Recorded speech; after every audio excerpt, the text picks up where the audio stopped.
because of permissions and copyrights, we ask that no photography or video be taken, with the exception of this person here. Michael Barrett will be documenting this talk, and it will eventually appear on the web. So if you do not want to be documented and seen on the website, please be mindful of the camera's eye and just stay away from it. Okay, so I'm going to introduce you to Keith Wallace. Thank you, Naomi. Thanks everybody for coming.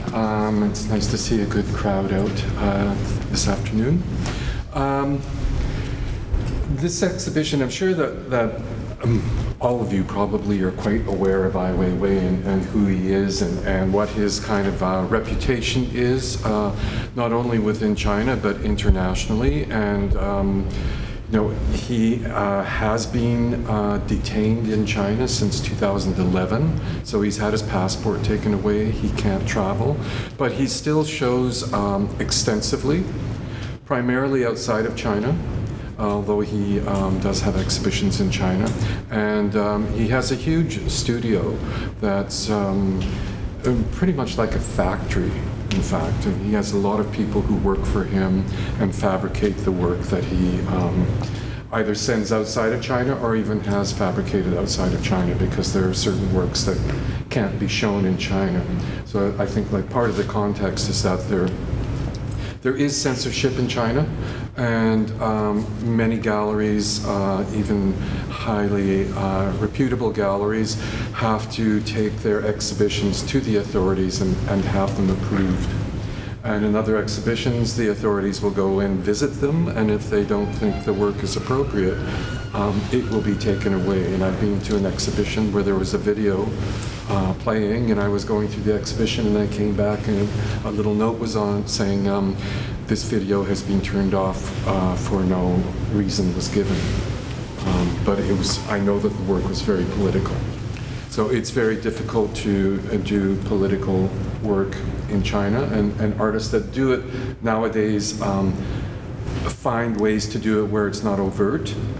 So it's, you know, a lot of people use a kind of double language where they will have a certain kind of representations, but they're not saying anything overt, but everybody kind of knows what they mean. So one reason there's a few reasons we were interested in bringing this exhibition to Vancouver. I should give a background. These photographs have been printed up from negatives and contact sheets. They had never been printed up before the late 2000s, so they had really been in storage. And they were put into the archives of an organization called the Three Shadows Center for Photography in Beijing. And Ai Weiwei and Rong, who is the director of Three Shadows, started to talk about possibly doing an exhibition. And they did put together an exhibition. It did show in Beijing, and then it moved on to New York. It showed in Berlin and San Francisco, and this is the only other place that it's shown.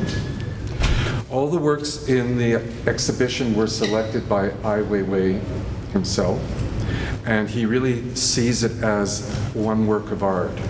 So the interesting thing about the exhibition, it's not about kind of individual photographs, like precious fine art photographs as works of art. So you kind of go and study each one and think about the aesthetics or whatever. It's more a narrative, and it's more a story. And for us, it's really the formation of Ai Weiwei as an artist. Before he came to New York, he had gone to film school, and he came to New York to go to Parsons, the art school, and artists were starting to come to North America at that time, very often on student visas. Prior to 1976, nobody had really been outside of China. No information on Western art had gone to China. So when the open door policy started in 1976, all this information flooded into China. And for a lot of artists there, they had had no exposure to Western art. So all this art started coming in, and there was something called reading fever, where people were just eating up books and learning about Western art history. But they weren't learning it in a linear way. It was just information coming in from all kinds. There's Impressionism, there's pop art, conceptual art. A big influence was Joseph Beuys from Germany, Marcel Duchamp, who was an early avant-garde artist in the early part of the century, Andy Warhol, who everybody knows. So they were all kind of subversive artists, so I think this kind of interested the artists in China. So Ai Weiwei got his student visa, didn't pass the exam at Parsons. It was an English exam, so he didn't pass that, so he didn't really go to school. So he was 24, just stayed in New York. And he was thinking about an artist, and he was about being an artist, and he was making art, but he really wasn't pursuing an art career as such. So he wasn't out there kind of looking for exhibitions, although there's one image there of his solo exhibition that he did have. But artists from China, they weren't really being looked at and considered. In the early 80s, there was the East Village movement with Keith Haring and Jean-Michel Basquiat. It was like a huge market thing. Artists were going from being quite poor to becoming very wealthy. There was a huge market thing. But Ai Weiwei was not part of any of that at all, so he never made any of those contacts. It's really a story of, it's an immigrant story as well, of somebody coming from a place and a culture that is completely different from the place that he ended up being in New York. So really this exhibition is about the things that we're looking at New York through his eyes and through somebody who's just arrived, and it's sort of like, so what are the things that he sees? And it's about all his friends who were coming to New York. Many of them were artists, writers, filmmakers. He had his little apartment. They all crashed there as you go through the exhibition. It's like everybody's at his apartment. The mattress is on the floor. It's very bohemian. But, you know, they're having a very good time. And it's like the sort of things that they see, like this image right down here. It's like she's pointing at these titles of a theater, and it's a neurotic cinema. So it's like, that's nothing that you would see in China. You would not have those titles on a neon sign posted on the streets in China. So these are the sorts of things that, you know, people are starting to notice. There's a lot of street scenes, him seeing people on the streets. They're very kind of intuitive and spontaneous. People can just all come in here. Intuitive and spontaneous kinds of images, but some are posed as well. So there's different kinds of rhythms happening in the exhibition. Like this one here is very much posed. There's another one over here with him standing up and somebody lying down on the mattress. That one's very much posed. And just a note about the installation itself. I mean, the works are all very close together. And there's a couple of reasons. This exhibition has been shown like in one stream going around the gallery, but we really wanted the whole exhibition to be in this one room or this one gallery space, so we doubled it up. And we felt that really worked quite well because as you go through the exhibition, you can kind of stream by it and you don't have to look at each image in detail. And it's very sort of impressionistic, and you get a feeling of the spirit of the artist and his experience in New York. There's an image over here where he meets up with Allen Ginsberg, who is a very famous poet in the United States, and he befriended Allen Ginsberg, so he did meet some very well-known people. Allen Ginsberg had gone to China and met Ai Weiwei's father, who was a famous poet in China. And who lived through the Cultural Revolution. Ai Weiwei was brought up in the Cultural Revolution. His father was very much humiliated by the state, and his occupation was to clean toilets. And so that's what he ended up doing. So when Allen Ginsberg went to China, which probably would have been in the late 70s, he met up with Ai Weiwei's father, so he was giving a talk, and Ai Weiwei went to the talk and met up with Allen Ginsberg. So Allen Ginsberg features in many of the images here and becomes a part of his social milieu. As you move through the exhibition, there's like images on streets, but then very gradually there start to be these images of poverty. And he was living in the Lower East Side, and the Lower East Side in the 80s was a very poor neighborhood. So you start thinking about, well, why would he be taking images of poor people and people, homeless people, and people lying on the street? Well, he's coming from China, and the United States was like the land of plenty, right? The richest country in the world. And so questions come up, well, why would this be happening here? Go around, there's lots of just everyday scenes, at the laundromat. He's backstage at the Metropolitan Opera House, where he had a bit part in an opera. There's an image over here of him on the street doing portraits. So that was like a lot of them. You can see there's a number of Chinese artists, and there were some Chinese, fairly well-known Chinese artists that came to America, but there was nowhere to show their work, and there's difficult making a living, so they would do portraits on the street. And this exhibition actually has a lot of resonances for me of Vancouver. In Vancouver now, you can go down to Robson Street, and there's Chinese artists doing portraits. And as we go through the exhibition, you'll see some other kind of perhaps parallels with what's going on in Vancouver with what was going on in New York in this particular decade. And this particular decade in New York was a period of great change. It was when they gentrified the city. They got rid of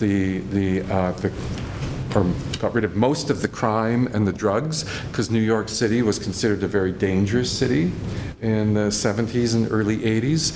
And by the late 80s, it was all very cleaned up and very safe. And people would say, well, where did all the poor people go?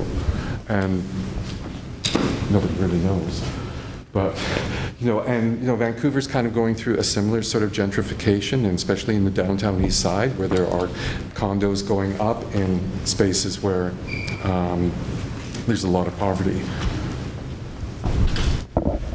So just carry on through here. There are little snippets of his artwork that he was doing, but again, he wasn't really showing it. We're getting into more kind of images of poverty in his neighborhood. So he's looking around his neighborhood.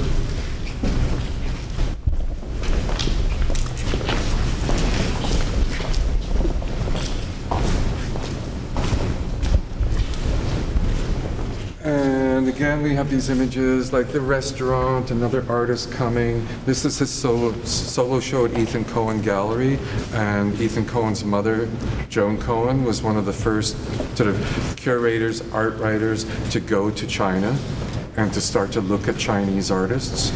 And it was very early on, and so his gallery is very modest now. He still has a gallery, but he's making lots of money. And the Chinese art has become extremely popular and high-priced. If one bought in the mid-90s, one could in fact buy work in the mid-90s in Vancouver at an art gallery called Art Beatus, where the director there was bringing like the most famous Chinese artists and showing them in Vancouver. The work did not cost very much at that time because they weren't really internationally known. 5-10 years later, that work is like out of the reach of even museums in many cases. So, I mean, we were very fortunate to have this work come to Vancouver very early on, but nobody really acknowledged it here either. So that gallery, it was selling most of its work outside of Canada, and people were coming to see the artists here.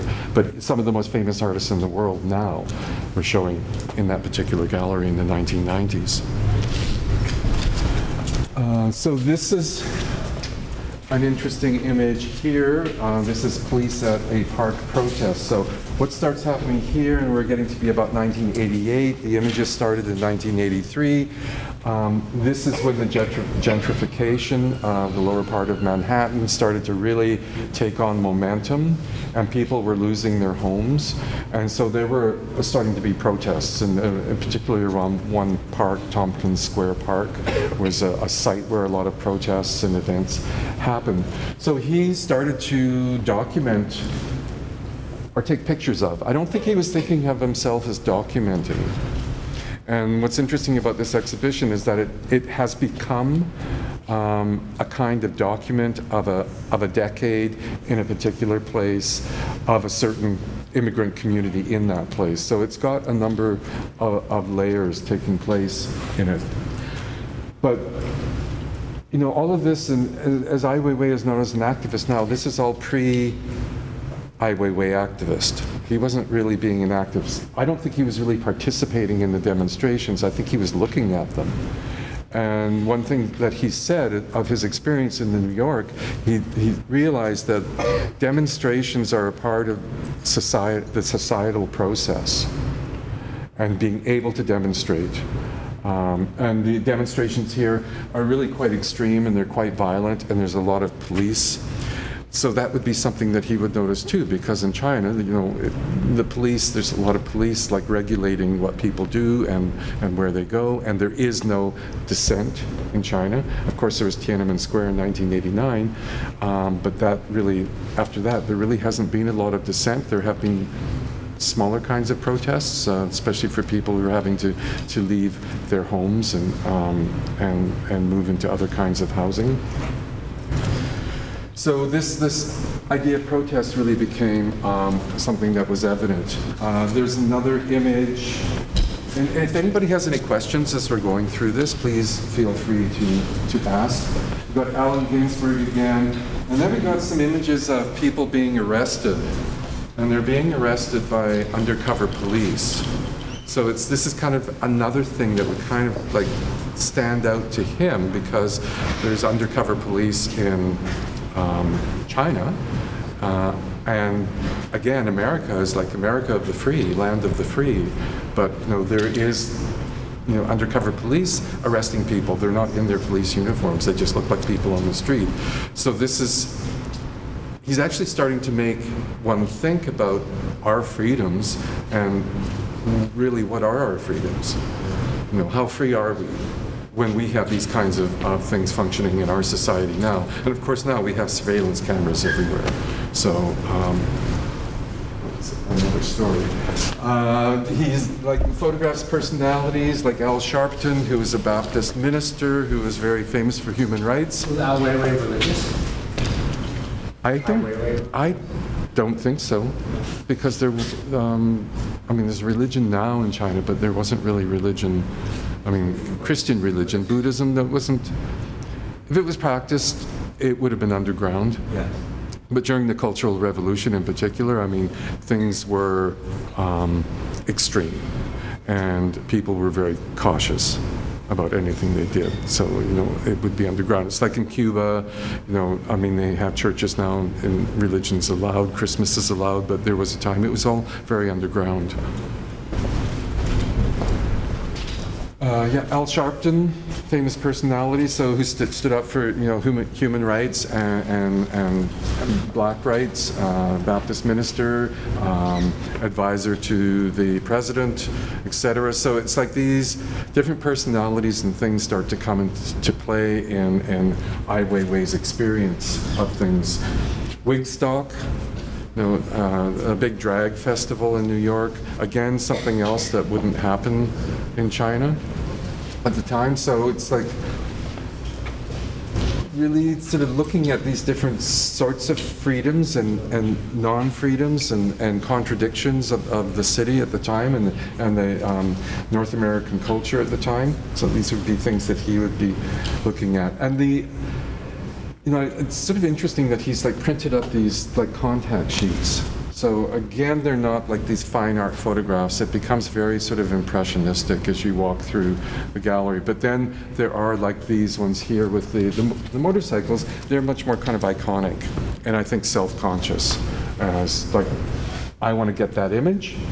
Whereas ones like these, it's just like click, click, click, click. And I know I don't really know what he was thinking of what he wanted to do with these images, and you know, as they weren't printed up until the late first decade of the 2000s, he probably wasn't thinking of really doing anything with them at all, and didn't even think of them as art. Do you know what kind of camera he used? I don't actually know. And there's instances, you know, where it seems like he hasn't taken the photograph. It's like he's given somebody else the camera to photograph him. Or else in other cases where they seem to be more contrived and set up, I think he's probably set a timer on the photograph, like put the camera somewhere and then kind of posed for it. But this kind of photography is actually, there's an image of him with Robert Frank and Allen Ginsberg again. And Robert Frank is a very famous photographer in the United States, and in particular for a book that he did called The Americans. And this was done in the 1950s and 1960s. And it was him traveling across America and just doing these real kind of snapshot kinds of photographs. And it was quite revolutionary at the time because most photography wasn't really considered art in the 50s unless it was like very technically like rendered. There are a lot of artists that would do, you know, landscape, and the lighting was beautiful and the printing was beautiful, but Robert Franks were really kind of like these spontaneous snapshots, but they really kind of reflected daily life, and that was what he was looking for. So, I mean, it's interesting that Robert Frank is in one of the photographs, but Allen Ginsberg also took a lot of photographs. And Allen Ginsberg actually there's an exhibition right now at the University of Toronto of Allen Ginsberg's photographs, which have a kind of affinity with these kinds of photographs. So it's kind of been speculated whether, you know, Ai Weiwei's photography has been influenced by Allen Ginsberg, who was influenced by Robert Frank. But that's speculation.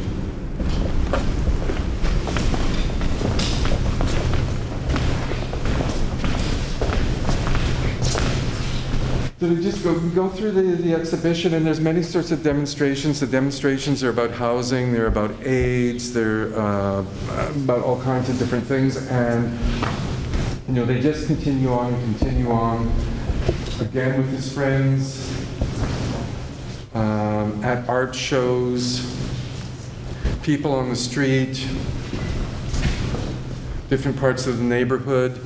There are also like images. Again, this is kind of a slice of a period. There's some images of boats coming into the harbor that are coming back from the Gulf War. So it's these kind of like signature moments in the history at the time. The Gulf War was like one of the earlier Middle East interventions, which preceded what has been happening in the past couple of decades. And there's also images of Bill Clinton campaigning. So again, showing the time, period of the time. And there's images, early images of artists such as Xu Bing, Yu Hong, Liu Xiaoding, who had arrived in New York, who were completely unknown, and they are really, really famous artists right now. But they're just here, they're just looking around. And the exhibition ends when you go, and it is chronological. So it starts over there and it goes around this way and ends in 1993, and it ends at Thompson Square Park. And it's very kind of bucolic and everybody's having a picnic. So it kind of comes to this, after going through all of this kind of turmoil, the social turmoil in that part of the city, it ends with this bucolic park setting. And Ai Weiwei then went back to New York, or not New York, to Beijing, because his father was ill. So this was a really kind of concentrated period of time. And then after he went to Beijing, that's when he started to become recognized as an artist, and as an artist internationally. So again, this is really about the formation of an artist and the kinds of things he does now. And again, like bringing this back to Vancouver, like these images of the poverty and issues around housing. One can look at Oppenheimer Park now, which has a squat about, you know, dealing with the homeless. So there are these kinds of comparisons one can make to today and to this place as well. So are there any questions or? How did he finance his stay in New York? Doing odd jobs. Yeah. And you know, it wasn't that expensive to live where he was living at the time. I mean, New York's very expensive now, but you know, he was having people stay with him. They would stay for extended periods of time. They would contribute to rent and to food, etc. But you know, he was doing just these odd jobs, and that's what it was, and observing. Was he legal there, or is it the question of? Sorry? So he arrived as a student. Yes. So he stayed as like in which he was legal all the time. Well, sort of legal, I would say. I don't think he ever got a green card, which would mean that he would do odd jobs that he probably wasn't, you know, being registered for or getting, you know, paying taxes on. So he probably wasn't paying taxes, but I'm sure his visa ran out, and he just stayed, which a lot of people do. Interesting from Ukraine, and what you said about the show was closed because of some video and the literature and everything, and coming to New York in '96 to study. Because actually, I was lucky. I came to school directly for studies, but it's really very special. So do you kind of relate to what's going on? Actually, it's different, you know. I was much more lucky. I came to Curator Cultural Studies in upstate New York, and I live part of New York. And of course, it's actually past some China area sometimes. It is very different New York, you know. Yeah. I write '96. Yeah. Yeah, but it was the same feeling that you take a completely different culture, and it's very interesting. It's shocking sometimes. It's very hard to accept after Soviet art, for example, to accept, for example, abstraction. You know, it's like what is there? You know, it's like even take protest, which is so empty. It's not. I mean, it's a lot of. It's a cultural shock, I think. Yeah. And it's really.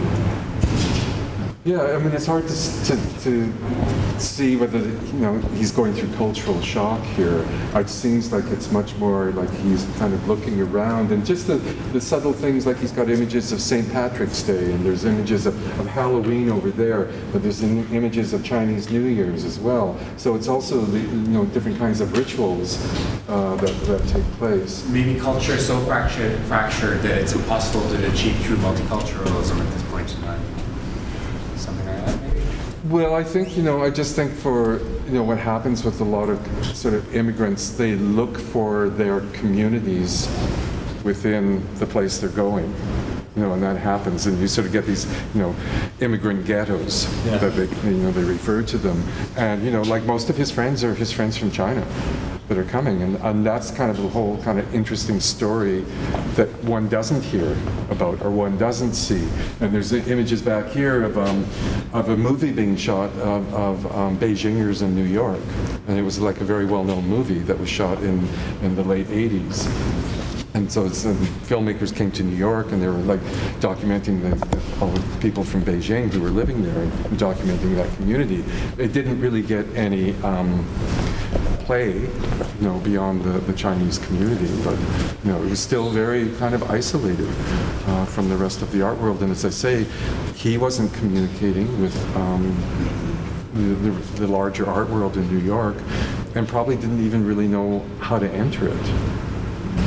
You know, it was a whole different world from the Chinese art world. You know, I noticed at the beginning there's only about 4 or 5 photos from 1983 when you first came, and then 1986 there's tons. Yeah. What sort of happened in that first time? He was in Brooklyn in 1983, and I think he went to the West Coast for a bit. And he wasn't taking photographs.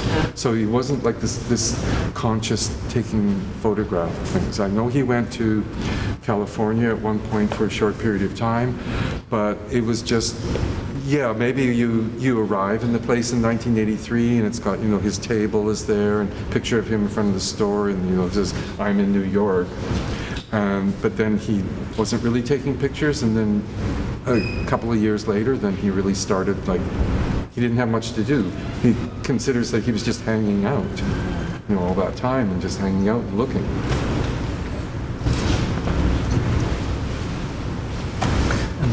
Weiwei is currently under a house arrest Yeah, I'm not quite sure what the official title is, but yeah, it's pretty much house arrest. I mean, he's very free to move around.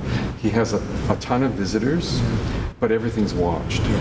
Yeah, so I mean, he's got cameras in front of his front door, so they'll see who's going in there, and he's followed, you know, wherever he goes.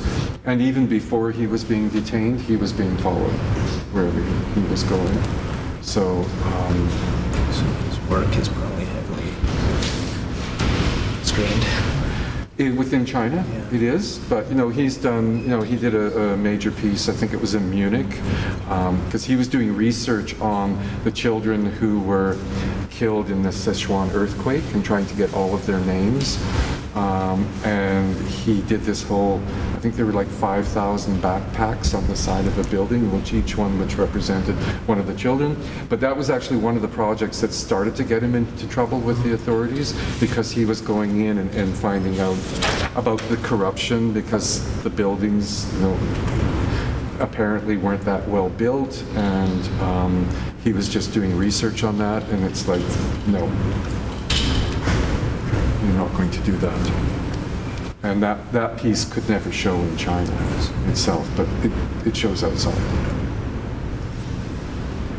You know, and he pretty freely expresses himself through his blogs. What does he use? Does he use Instagram? I'm not sure. Twitter. Twitter? Twitter. He uses Twitter. That's right. Yeah. So. Yeah, I mean, he communicates that way and finds ways to work through the authorities and the bureaucracies that exist there. Yeah, he tweeted about this talk. Yeah, he tweeted about the talk today. But you know, but things are really monitored there. I mean, if you go onto the internet, there's a little, in the corner of the screen, there's a little policeman. So if you see something you don't think should be there, you can let the policeman know.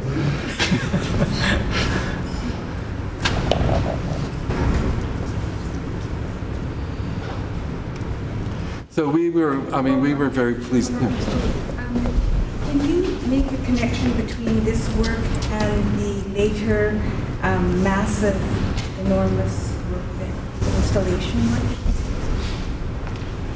Well, I think the later massive installation work is done because he can do it, and because he has the resources and the money to do that kind of work.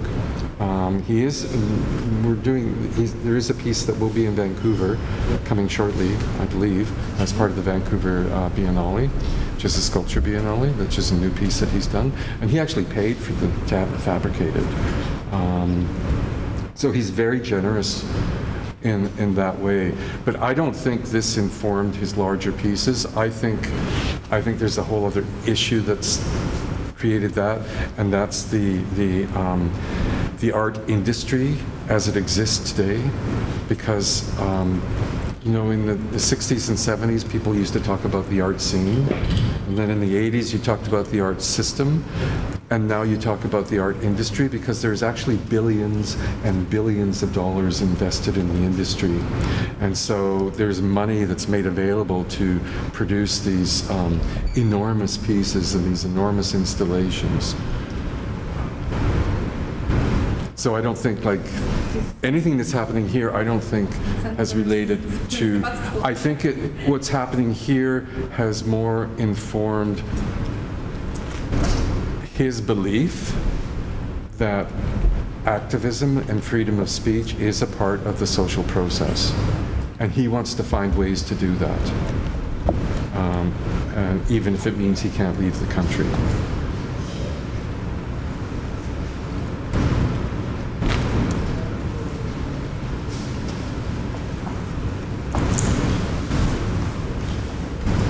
Any other questions or observations about the exhibition?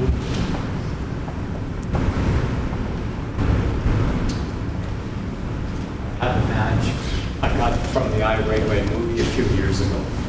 And the little badge shows a raised middle finger on the front of the badge image, Right. with Tiananmen Square in the background. So it kind of gives you a little bit of a sense of his anger, I think. Well, yeah, it's interesting you bring that up because he did a series of photographs right after he went back to China and before, and there's it's in front of the White House, it's in front of Tiananmen Square, and it's very discreet, but that really wouldn't have been able to be shown in China at that time.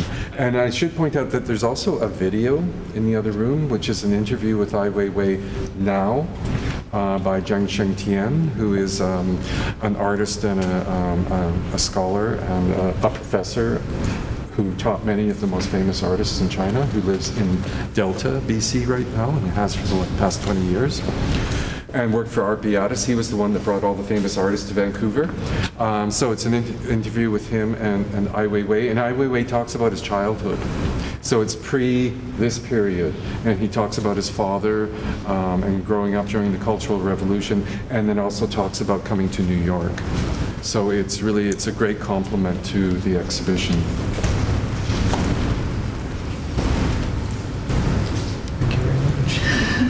Thank you for coming. Thank you for coming, everyone.